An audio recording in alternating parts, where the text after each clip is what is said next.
everybody, and thank you very much for coming. Thank you very much, XR Wandsworth, for organizing this. And we are very lucky tonight to have Mark Campanale with us. Mark has worked for over 20 years in green finance and made the first renewable energy investment over 30 years ago. A geothermal energy company in California, right? And Mark is also the founder of Carbon Tracker, an independent think tank that carries out in-depth analysis on the impact of the energy transition on capital markets and fossil fuel investments. Carbon Tracker Analytics helped launch the divestment movement with Bill McKibben and 350.org. I'm Claude from Money Rebellion. We seek to expose the root causes of the climate emergency through campaigning, direct action, and sharing expertise, like tonight. The economic system governs all that matters to us, and at the moment, under the rules of neoliberalism, it is willing to sacrifice everything for the benefit of a few. So just in terms of how the talk will work, because we are recording the talk to put it on the on YouTube and on social media later. If you have any questions, please keep them for the end. We won't interrupt, but there will be plenty of time to ask questions at the end. So I think that's it. I'll leave you the floor. Thank you for this kind introduction. I was exchanging WhatsApp with Ali, one of the nurses who was prosecuted for smashing JP Morgan's windows, or was it Barclays as well? Maybe it was all the banks' windows. And I was trying to figure out what is it that we don't like about JP Morgan, one of the biggest banks in the world, and the continuing funding of the fossil fuel industry. I had to think about it for a little bit, and I don't think the bankers at JP Morgan love fossil fuels. I think what they love about it, they love the business model of fossil fuels. So if you think about it for a minute, you're a bank. You're making fees for lending Shell money or BP money. You're making fees from doing project finance. They want to do a new project in the North Sea. You're making fees from constructing the huge engineering equipment for extracting the oil. And you're making fees from leasing the ships that carry the oil from one side of the world to the other. And you're making fees every time they issue debt on the London stock market, bonds or equity.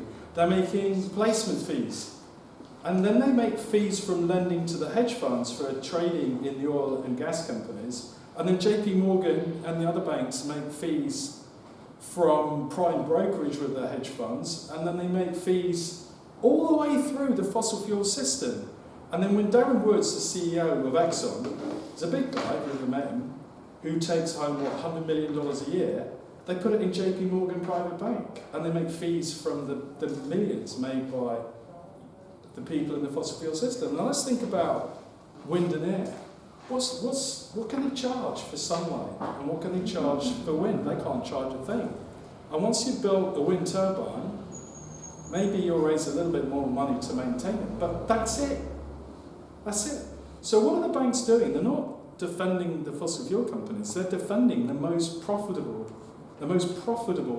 banking arrangement that exists in the world, which is our global dependency on the fossil fuel system. They're defending a business model, and it's a completely rational thing to do, because they will make money every single day from trading and selling oil and gas. And that really is a problem that I want to talk about today.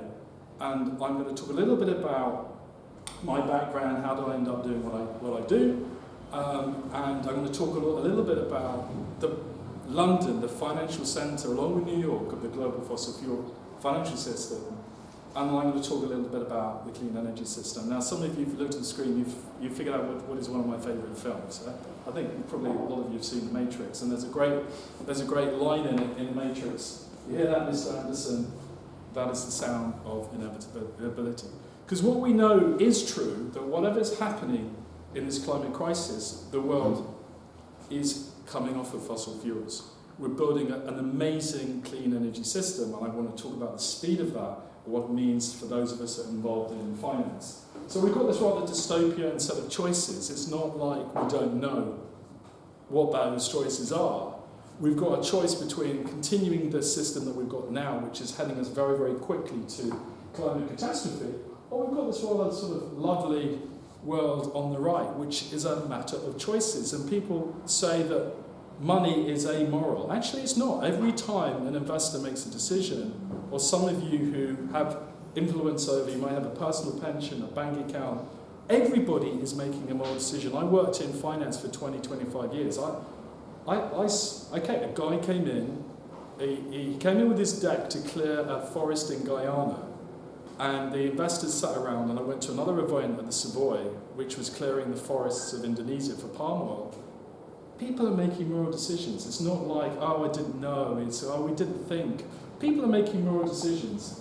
And so very early in my life, I thought the choice I had was I trained as an agricultural economist, I was going to work, I was interested in the global south and what I could do as an economist to bring development. And my first job was working with the African Coffee Company in Mosul. That became a company called Cafe Direct, which is still around. And I worked with them on the coffee supply side. And then for one reason or another, I ended up leaving that world. I'm working with Band-Aid Live. My first job was working with Band-Aid Live Aid, if you remember them, 1985, 86, 87. And I lived and worked out in East and West Africa. And I went from that into the world of green finance. And so the next slide, thank you. There we go, there's me as a young analyst.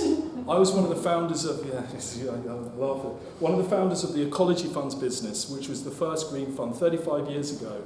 And we worked in St. James's, there were 4 or 5 of us, and I remember we did our first little adverts.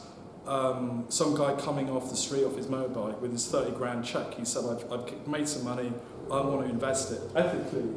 And it made me actually think, okay, we could have this kind of model of philanthropy and donations, but we can actually build a whole new financial system where the money that's in the global north can go to pro-poor sustainable developments. But let's change the way the city works. And there's the old saying about why do people go to banks to rob, is because that's where the money is. If you want to change capitalism, I'm one of these people who believe that you have to take control of the capital. So I headed to the City of London and worked with 3 or 4 other people, setting this up. Can I go on to the next slide? And then ended up, ended up there, before my hair went grey, ended up with this team, and we actually raised about 2 billion. So I was one of the people, we ran Friends of the Earth pension scheme and Greenpeace's pension scheme. We also ran the Bible Society of Scotland pension scheme. So it was quite a range of different strategies that we ran on. And then after that, I left after doing that because, of course, and I did my first geothermal energy deal. I did recycling deals. My team 30 years ago, we turned away, I remember, it was pretty certain it was Rachel's Dairy or the organic food company. Who the hell's going to buy organic yogurt?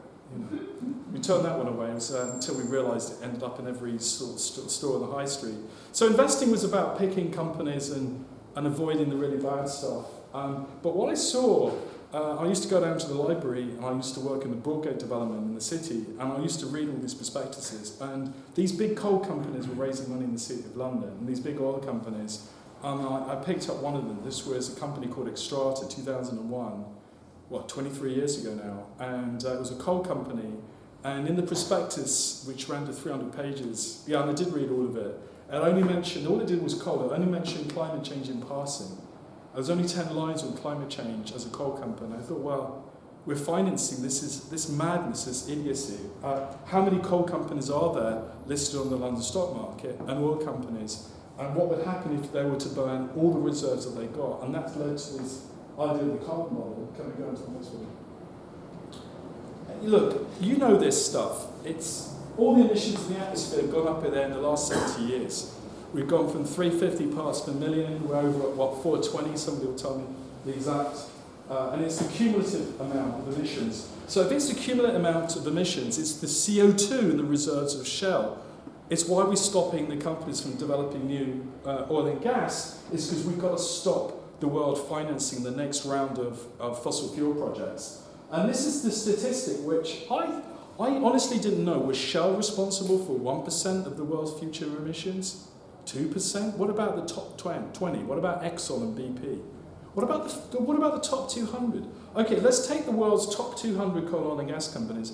How much CO2 is in their reserves? If it's been financed by the banks and the pension funds, it's another way of saying that they think this stuff is going to come out of the ground. If they're financing more, that's the most important indicator of where we're going to end up with in 10 years' time in terms of global warming. So express this in terms of the carbon budget.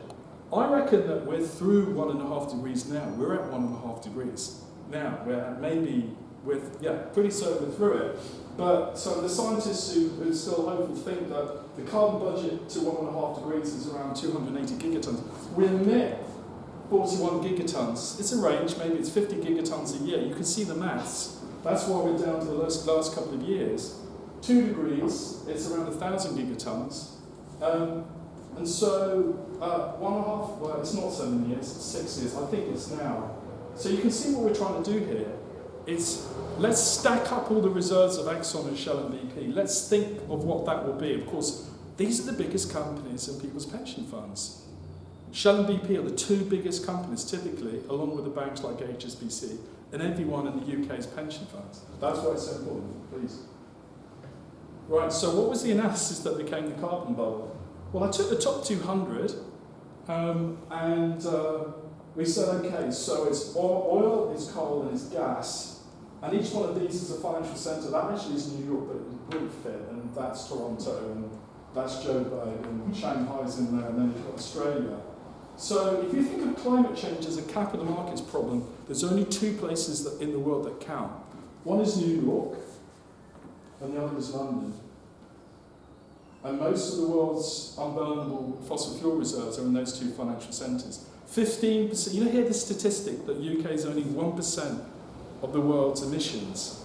But when you think about the world's fossil fuels, where 15% of the world's fossil fuels reserves owned by private companies are listed on the London Stock Exchange. That's why London is so important to this narrative. Don't let any politician convince you otherwise. We don't hear about it. That's why the work Extinction Rebellion is doing to make this aware is so crucial. So we did it stock market by stock market. And then we suddenly realised that if we could get pension funds out in the UK and pension funds out in the US, we can start to undermine the ability of the fossil fuel companies to finance themselves.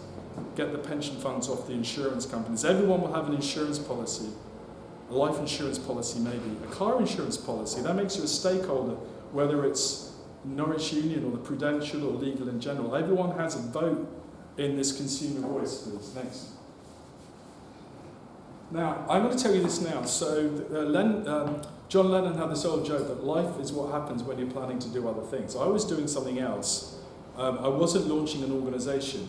I was answering a question. How much CO2 is in the reserves of the world's top 200 companies? And we published 100 copies of our report. We didn't have a website. We didn't have any staff. We only had minimal funding. And we published this report here. Somebody gave this report to Naomi Klein, who's a writer in America, and she gave it to an American called Bill McKibben, who's another writer, and he wrote this article in Rolling Stone magazine. So it was around then that we met, wasn't it, Caroline? And he wrote this article, Global Warming's Terrifying New Math. The simple numbers add up to global catastrophe, and that made clear who the real enemy is. It's an easy and powerful bit of arithmetical analysis, first published by analysts in the UK, as we're making around upends most of the conventional political thinking about climate change, allows us to understand the precarious position in simple numbers. Good old Bill. And I went out to America to the launch of his Do the Math Tour, which was a phrase taken from the chapter, one of the chapters of our report. And he launched something that wasn't in the report. He said, let's divest the world of fossil fuels. We wrote a very technical thing. Let's change the regulatory rules, the listing rules, this, that, and the other. He said, no, we need a global movement led by students and activists to get out of fossil fuels, starting with places like Yale and Harvard, and obviously came to Oxford and Cambridge, and launched this divestment movement. So just to pick up about why was this point he was making in the article, why is this so important, is there's the remaining carbon budget here for different degrees of warming. This is the the listed reserves, which is sort of the rest of the same. And these are the proved reserves, including, this is what the world knows we've got, coal, oil and gas. And that's why it's a carbon bubble, 5 times the remaining carbon budget. Anyway, so next one. I think you've got this point. And what are the oil fossil fuel companies, the oil companies doing? This is what I'm dealing with, or this is what I was dealing with as an analyst in the city, and even now, doing the tours of all the world's big pension funds and insurance companies, which is what my team colleagues do. They're all forecasting massive growth in the demand for oil and gas. This is what we're battling an ideological commitment to more of the same, even they know that this is leading to climate catastrophe. So I went off to New York, and that's a carbon bubble being pushed down Wall Street. So I'll go on to the next one. And I think, there we go.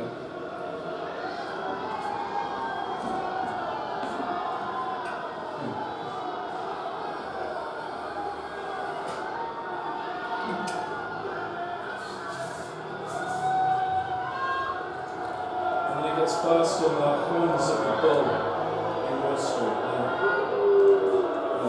Anyway, so after I went to that, it made me realise suddenly there's something bigger here. It's just an idea, it just hadn't. So I created Carbon Tracker with some friends, and we ended up having staff, and now we've got 40 people who are working there now.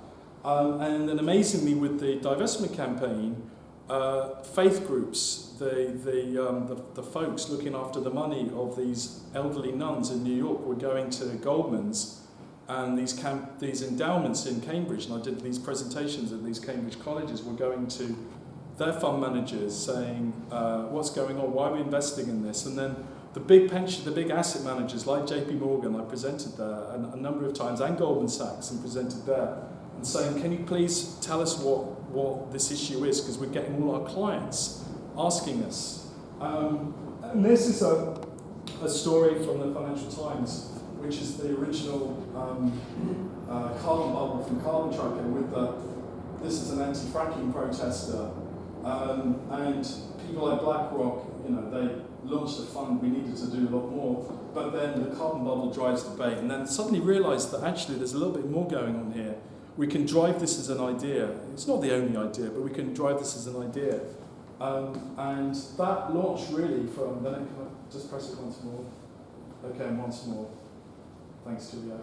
So I read this just a short while after it came out. Unusable reserves, hot air, said analysts. A recent report by Carbon Tracker argues most of the world's stock of hydrocarbons can never be burnt if we were to avoid runaway climate change. Has been met with widespread scepticism.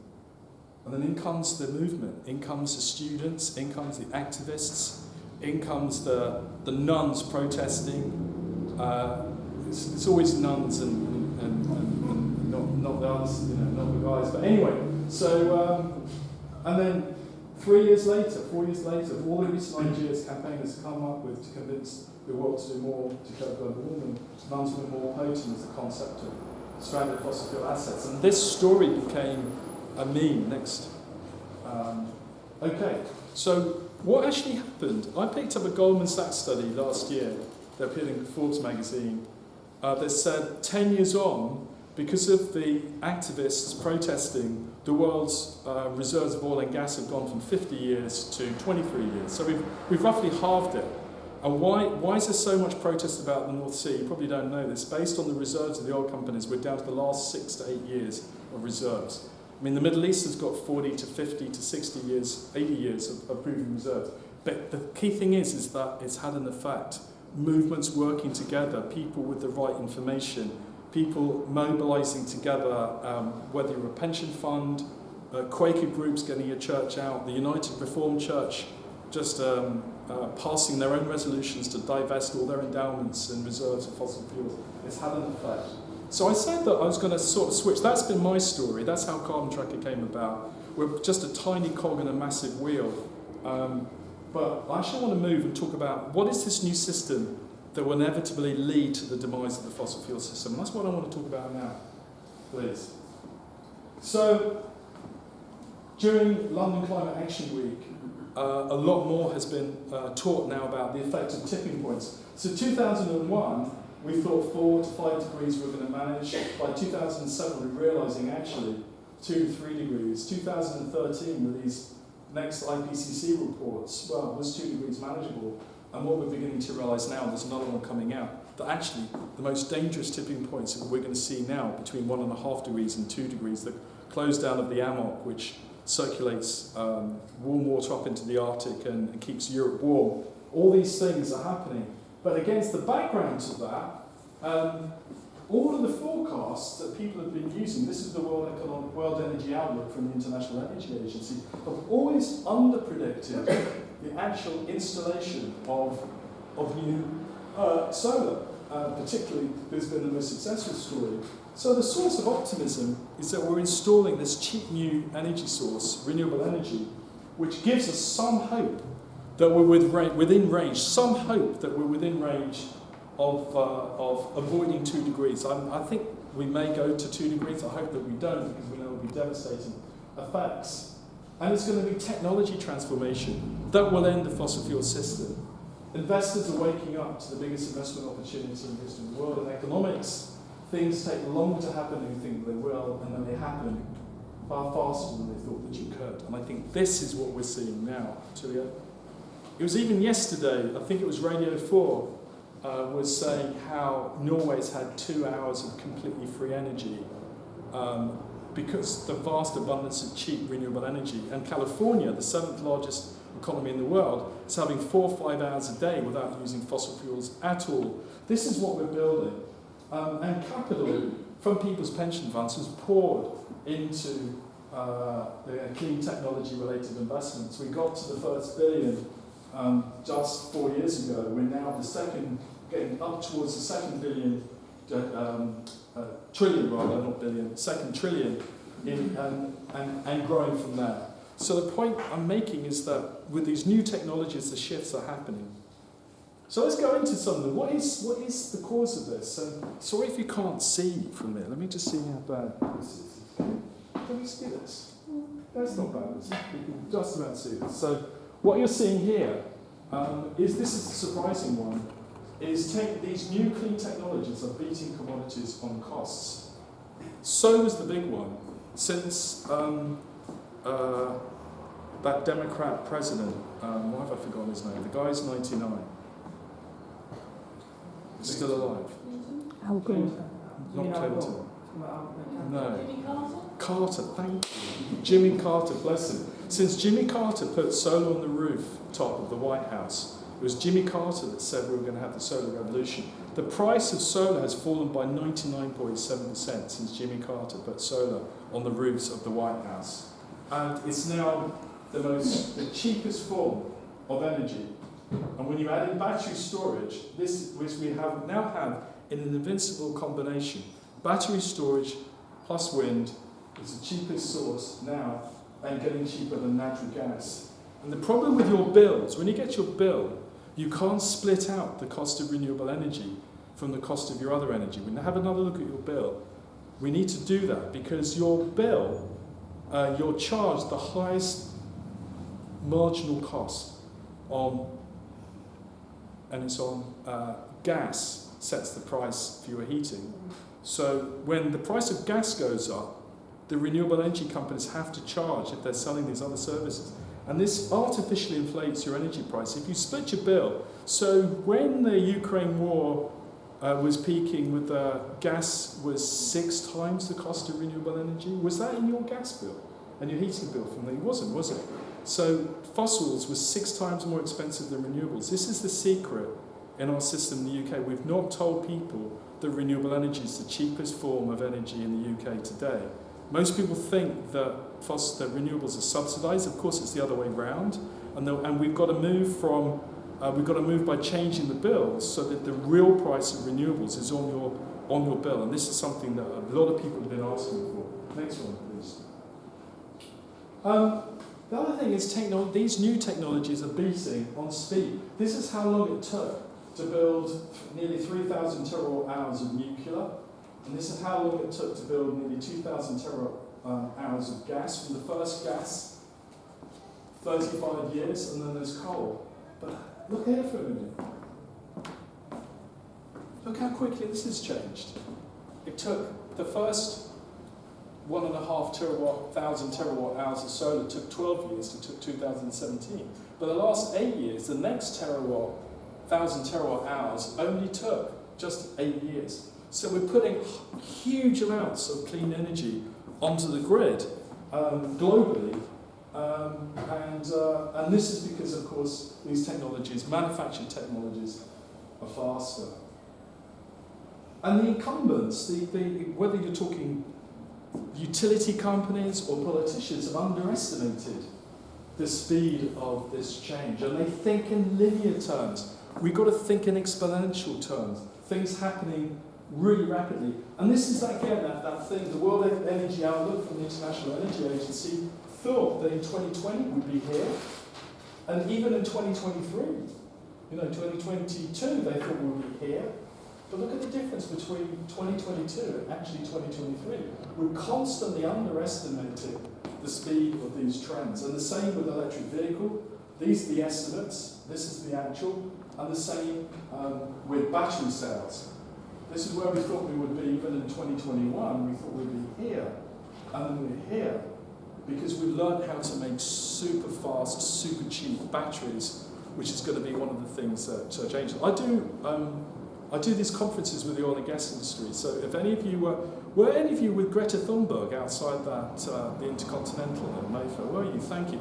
I had to walk in my suit and tie with everyone shouting, "Shame on you!" I didn't go through that. I got to say, I felt terrible by the time I got to the end of the walk of shame. I think the walk of shame, we had to walk in front of all the protesters. I think the police took great joy in that. Well, anyway, so I had to debate Exxon, Chevron, and Petronas versus me. I got to say, I didn't do a very good job because there was 400, 500 oil and gas executives. The person who did the best job is, have you anyone heard Greg Jackson speak, the founder of Octopus Renewables? He's got 8 million customers. An astonishing speaker. His opening stance was very clever. He said, the pledge to my customers in Scotland, where we're working with house builders, is they will never pay another energy bill again for the rest of their lives. That was his opening stance. Just think about that a minute. You're sitting there.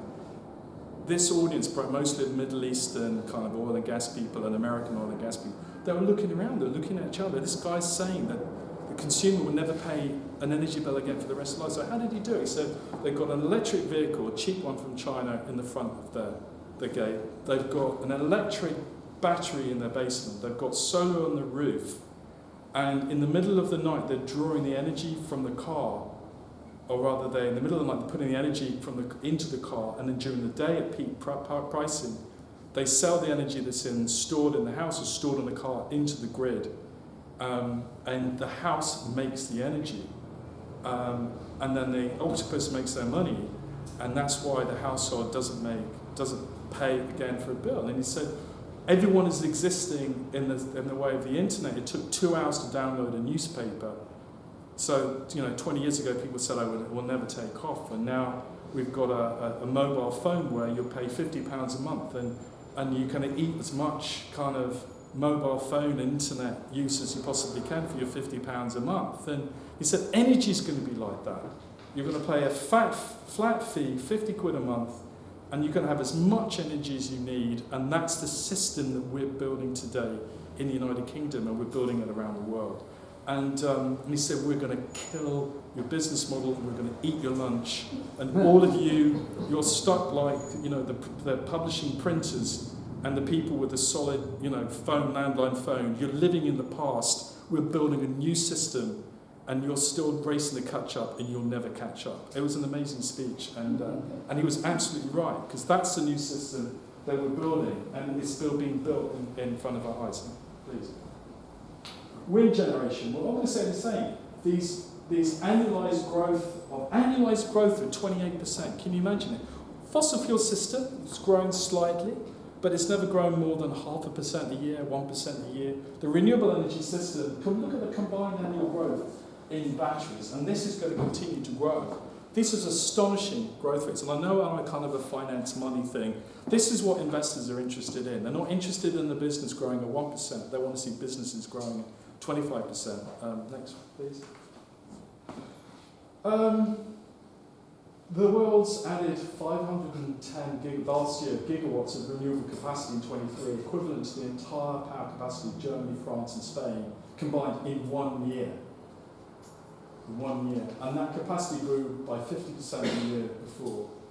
And by 2030, that's set to be 2.5 times higher by 2030. Not far off the COP goal of tripling.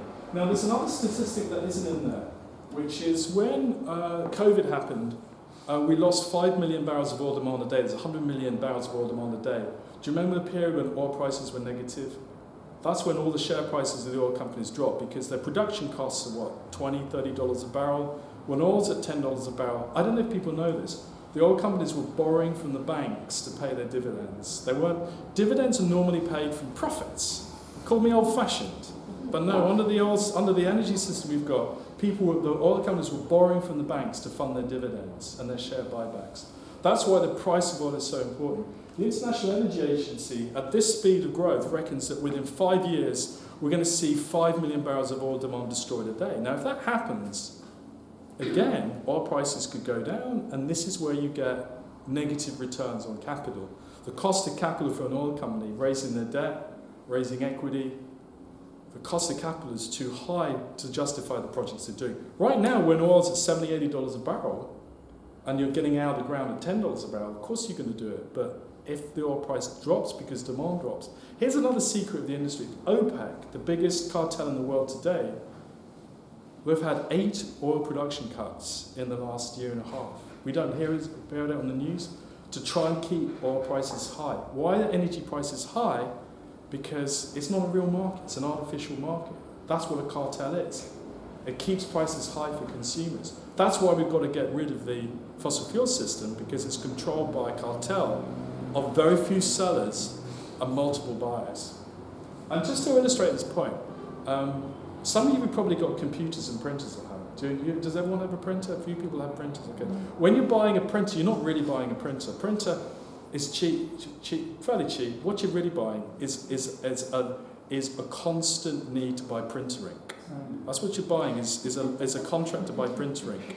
The fossil fuel system is the same. When you buy a car, you're buying a contract with BP to go back to the station every week or every other week, or in our case, every 3 months, because we don't really use our car.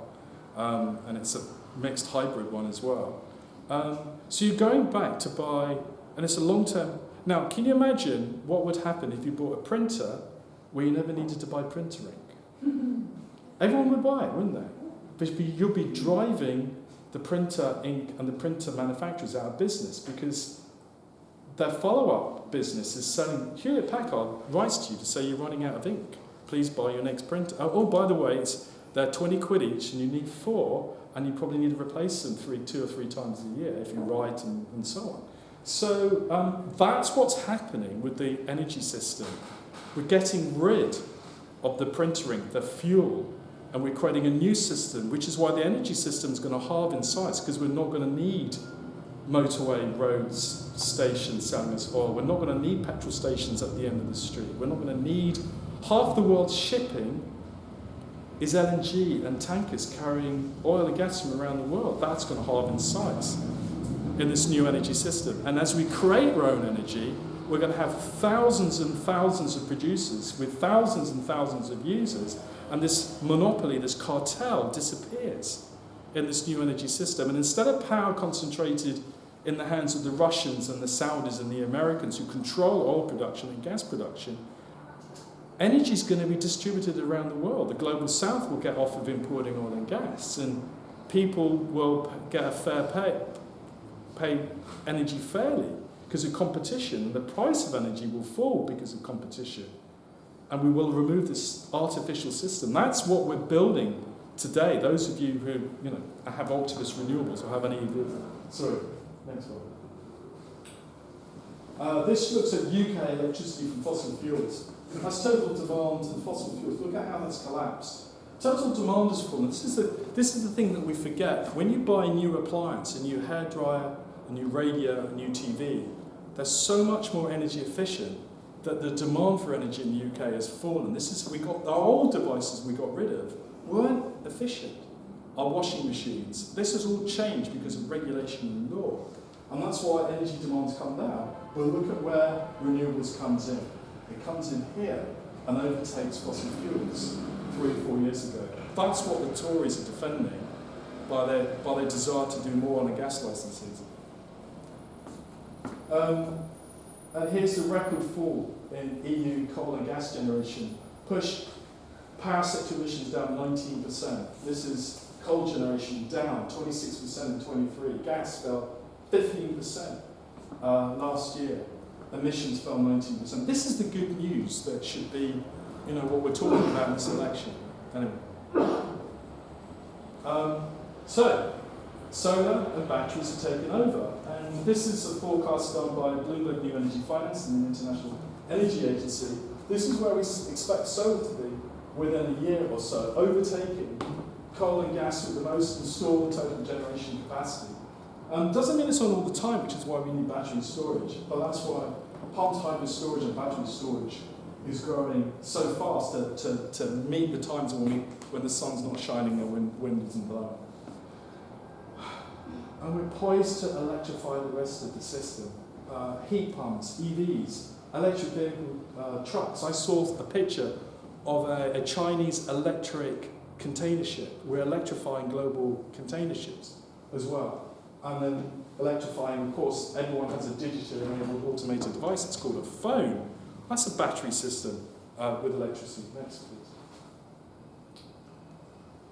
Everyone moans about China because, okay, they're building new coal, but it's super critical coal and retiring their old inefficient stuff. But they are installing more renewable power and capacity anywhere in the world. And this is how fast they're electrifying. It's China.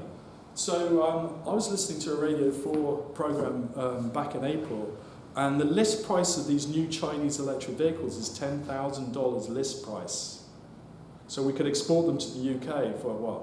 Sell them in the street for $15,000. That's why, to protect UK manufacturing and European car manufacturing, we're going to put a 100% tariff on Chinese electric vehicles because they're so cheap. And that's why Biden announced a 100% tariff.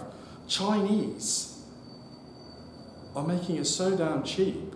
Look at what would happen if you were to sell Chinese electric vehicles for 4 people, $10,000, what's that, £8,000. Even if we got into the UK at £14,000, the average car down the street, if you bought one, is it £22,000? I've not bought a car recently, but this is what the Chinese have been doing. And I don't know whether they're friends or foes, but when it comes to electrifying transport and energy, they're miles ahead of the rest of the world. Come on. Thank you. So, some of you will have noticed the naysayers in the last 6 months. I know you're not Express readers, and I know you're not Daily Mail readers, and you're probably not even Telegraph readers.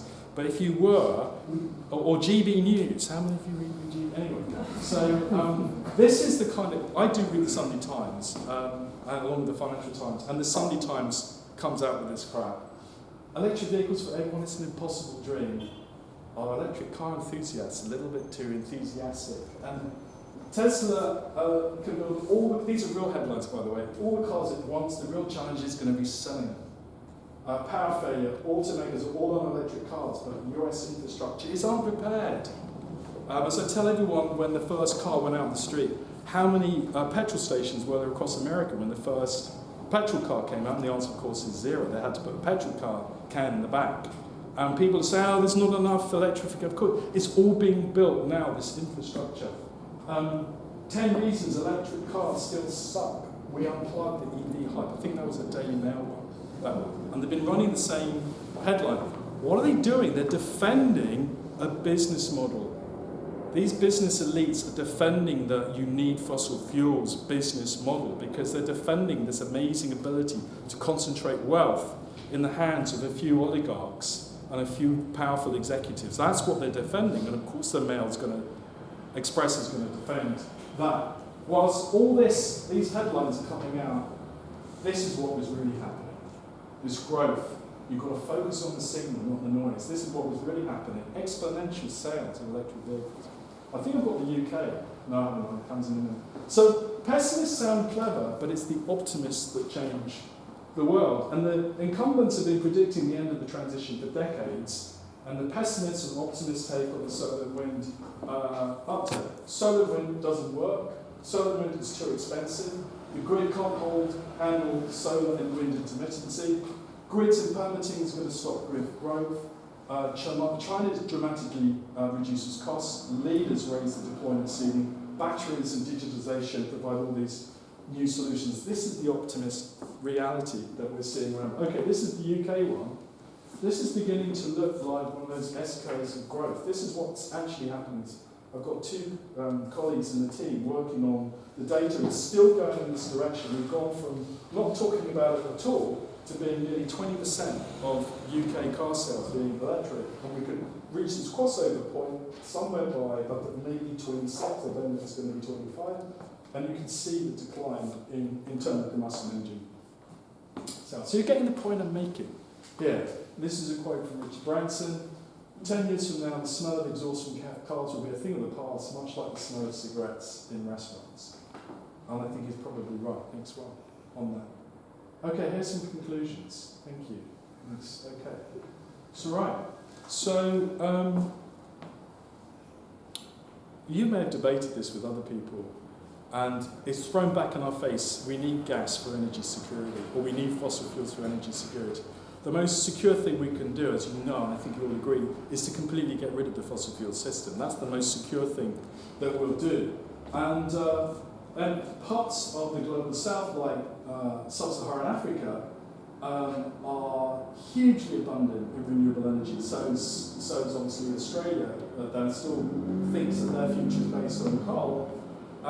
And most parts of the world have renewable energy, and the size of the resource is 100 times bigger than fossil fuels, and of course every single country in the world has them. And 80% of the world's population, thereabouts, live in energy importing countries and 20% in energy exporting countries, which is why the Americans in the South is incredibly wealthy and the rest of the world is not. And when people, you hear arguments saying, of course Africa's got the rights to develop, very few countries in Sub-Saharan Africa, like Nigeria, we could put in Mozambique and Angola, and then of course you've got Algeria and Libya. Most of those countries, very few countries produce oil and gas. Most of Sub-Saharan Africa imports their oil and gas from their neighbours. And so you've got very few people selling it. And then last time I looked at Nigeria, which has one of the biggest resources, not an egalitarian society, half its population is on poverty. Fossil fuels hasn't solved the poverty crisis. So these are arguments that we've all rehearsed multiple times. Again, next, please. So, we've got flashing red lights all over the fossil fuel system. A collapse in fossil fuel capacity additions, that's the key one in the last decade. Oil and gas capex has declined. They realise that they shouldn't be investing in more reserves, which is where my talk started. The sale of internal combustion engines has peaked and declined, and fossil fuel demand has kind of got a bit wavy, but is beginning to decline. And we think that the more batteries you put on, the lower the demand for fossil fuels. So, and the era of peaking fossil fuels is here. It peaked in industry, we think, a few years ago. In buildings, it certainly peaked. Power and heat, it's peaked. And transport, we think, is at the point of peaking. At the point of peaking, decline happens. And that's what investors look for. So I think there's no doubt about it. I think the faster we build this global clean energy system, the cheaper energy gets for consumers, and the faster we can kill demand for fossil fuels. Now, if you don't believe me, have some of you seen this one before? Have you seen? You know what you're looking at. You're looking at the Easter Parade in 1990. These are all horse and tracks and pony and carts. Where's the car? There's a car in there. You can't quite see it. It's down the back somewhere. There's a car. I forget exactly where it is. But within 13 years, where's the horse? And there is a horse in there, I think. Where is the horse? I did spot it. There is a horse in there. So Ford's nominal price fell by 61% in 13 years. And the market flipped really fast. And so the point really of this is that transitions, next one please, transitions happen really quickly. Now, everyone's seen this one before. Remember these adverts you used to get in the freebie newspapers? Every single device that is here, every single device, your cine camera, your kind of computer, your recording device, your disc where you put your little disc to listen to your music, your radio, your phone, your earphone, all of these now appear on one device, which of course is your smartphone. That's all happened probably within the time of many of you in this room. So, as an investor, you have to ask yourself the question: why didn't Kodak become the digital camera maker, and why did Blockbuster become Netflix? Why didn't they become Netflix? And why did Peabody Coal not become a big renewable energy company? That one down there, the train, is a company called Baldwin Locomotives. You can look it up, actually.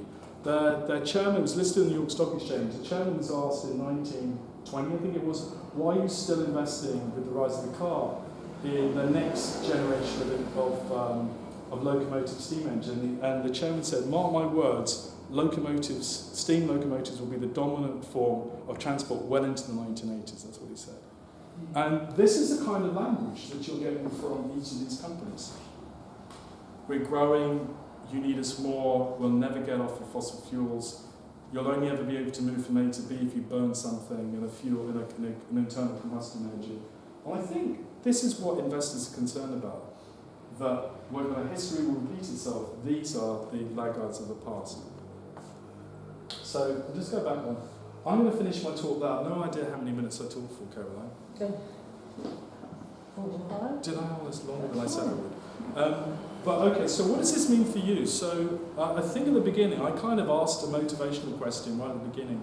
Well, what's motivating you? And if you're an investor, I think the key thing is to find an investment club of people that want to invest ethically, pick companies that form part of this sustainable future. Don't make the mistake of thinking that because oil has been an amazing business model, a renewable energy company with very low margins is going to be the same. They're not. It's a different business model completely. So please don't think running into wind is the same thing as running into oil and gas. It's a totally different business model. Because we're going through an energy revolution. It's difficult to work out what it means, but what I do know is if you're a protester, either out on the street or you're a protester through who you write to, or you join a group like ShareHolders,